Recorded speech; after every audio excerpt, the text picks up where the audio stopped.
नमस्कार. मी डेस्टिनी ब्लेसिंगमध्ये आपलं स्वागत करतो. महेंद्र बावरे, न्यूमरोलॉजिस्ट आणि क्रिस्टल हीलिंग मास्टर. तर आज आपण पाहणार आहोत की नंबर्स आपल्या जीवनामध्ये कशा पद्धतीने याचा प्रभाव तुम्ही तुमच्या डेली रुटीनमध्ये घेत आहात, पण तुमच्या लक्षात नाही आहे की नंबरमुळेच या गोष्टी घडत आहेत. माझ्या जीवनामध्ये ज्या काही प्रॉब्लेमला मी फेस करतोय ते नंबरमुळेच मी माझ्या जीवनामध्ये या प्रॉब्लेमला फेस करतोय. आणि हे जे सगळे नंबर्स आहेत ते सगळे नंबर्स मिळून माझ्या जीवनावरती असा चुकीचा प्रभाव जर टाकत असतील तर त्या चुकीच्या प्रभावामध्ये आपलं सगळंच जीवन हे विस्कळीत झालेलं दिसून येतं. पण त्याच ठिकाणी जर तुम्ही योग्य नंबर तुम्ही जर घ्याल आणि त्या योग्य नंबराला तुमच्या जन्मतारखेसोबत ते जर मॅच झालेले असतील तर तुमच्या जीवनामध्ये तुम्ही नक्कीच प्रगती करू शकता.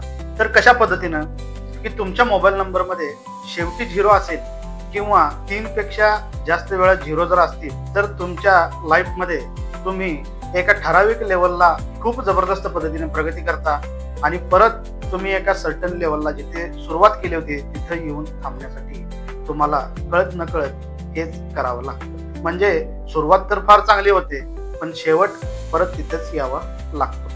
अशाच पद्धतीनं जर तुमच्या लाईफमध्ये तुमच्या मोबाईलच्या नंबरमध्ये शेवटी 8 असेल, मोबाईलमध्ये 3 वेळा 8 असतील, 3 पेक्षा जास्त वेळा 8 असतील तर ते तुमच्या लाईफमध्ये स्ट्रगल घेऊन येतं. म्हणजे काय की तुम्हाला खूप स्ट्रगल करून त्याचा बेनिफिट्स मिळत नाही. अशा पद्धतीचं तुमच्या लाईफमध्ये एक सिच्युएशन क्रिएट होते आणि तुम्हाला सगळ्यात महत्त्वाचं म्हणजे फायनान्शियली इश्यू जास्त फेस करावे लागतात. फायनान्शियली इश्यू जास्त फेस केल्यामुळे लाईफमध्ये विस्कळीतपणा आणि डिस्टर्बन्स या गोष्टींना तुम्हाला फेस करावं लागतं. याच पद्धतीनं 444 असतील, 3 पेक्षा जास्त वेळा 4 तुम्ही वापरला असेल तर त्या ठिकाणी सुद्धा तुम्हाला बराच प्रॉब्लेमना फेस करावं लागतं. लिटिगेशन संदर्भात प्रॉब्लेम, कोर्ट कचेरी यासारख्या प्रॉब्लेमना तुम्हाला तिथं बरेच अडचणी हा 4 नंबर घेऊन येतो. त्याच पद्धतीनं 27 नंबर, 72 नंबर जर असतील तर जॉईंट पेन रिलेटेड प्रॉब्लेम, हात, पाठ, पोट, मान, पाय काही ना काहीतरी तुम्हाला शारीरिक व्याधी, स्ट्रेस, टेन्शन, डिप्रेशन यासारख्या गोष्टी घेऊन येण्याचं काम हे नंबर्स करत असतात. तर त्याचबरोबर 26 नंबर, 62 नंबर हे देखील त्याचे प्रभाव टाकलेले असतात. 82 नंबर, 28 नंबर हे देखील त्यांचे प्रभाव टाकत असतात. मग तुम्ही घ्यायचा नंबर कोणता आहे, मोबाईल नंबर कोणता घेतला पाहिजे?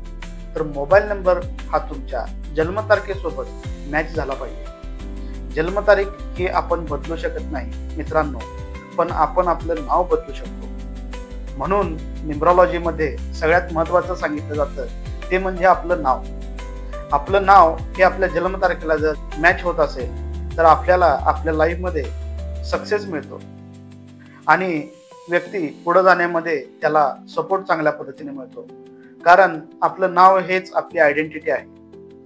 यामध्ये तुम्ही तुमच्या जन्मतारखेनुसार तुमच्या नावाची फ्रिक्वेन्सी जर सेट केली तर त्यामुळे तुम्हाला तुमच्या लाईफमध्ये अशी प्रगती बघायला मिळेल, पाठीमागच्या जीवनापेक्षा पुढील जीवनामध्ये खूप चांगल्या पद्धतीने प्रगती करू शकता. म्हणजेच तुम्ही त्या नंबरांचा वापर त्या ठिकाणी योग्य पद्धतीने केला पाहिजे. मग मोबाईल नंबर तर 24 तास आपल्या सोबत असलेली एक वस्तू आहे जी आपण झोपलो तरी आपल्या सोबत असते, आपण बाहेर चाललो तरी आपल्या सोबत असते, आपण घरी असलो तरी सुद्धा प्रत्येकाचा मोबाईल प्रत्येकाच्या जवळ हा असतोच आणि त्यामुळे ते नंबर आपल्याला खूप त्यांचे प्रभाव आपल्या सोबत टाकत असतात. मग त्यांचा परिणाम आपल्या शरीरावरती, आपल्या मनावरती, आपल्या परिस्थितीवरती, आपल्या वागण्यावरती खूप प्रभाव त्यांचा पडत असतो. त्यामुळं तुम्ही जो मोबाईल नंबर घेणार आहे तो तुमच्या जन्मतारखेला अगदी योग्य नंबर असावा, जेणेकरून तुम्हाला तुमच्या जीवनामध्ये एक ध्येय साध्य करण्यासाठी तुम्हाला त्याचा सपोर्ट हा नेहमी मिळेल. त्यामुळं न्यूमरोलॉजिकली एकदा तुम्ही तुमची जन्मतारीख आणि त्याचं जे नाव आहे ते नाव तुम्ही एकदा चेक करा आणि योग्य तो नंबर निवडा आणि त्यावरतीच तुमच्या नावाची फ्रिक्वेन्सी, तुमचा मोबाईल नंबर घेऊन या.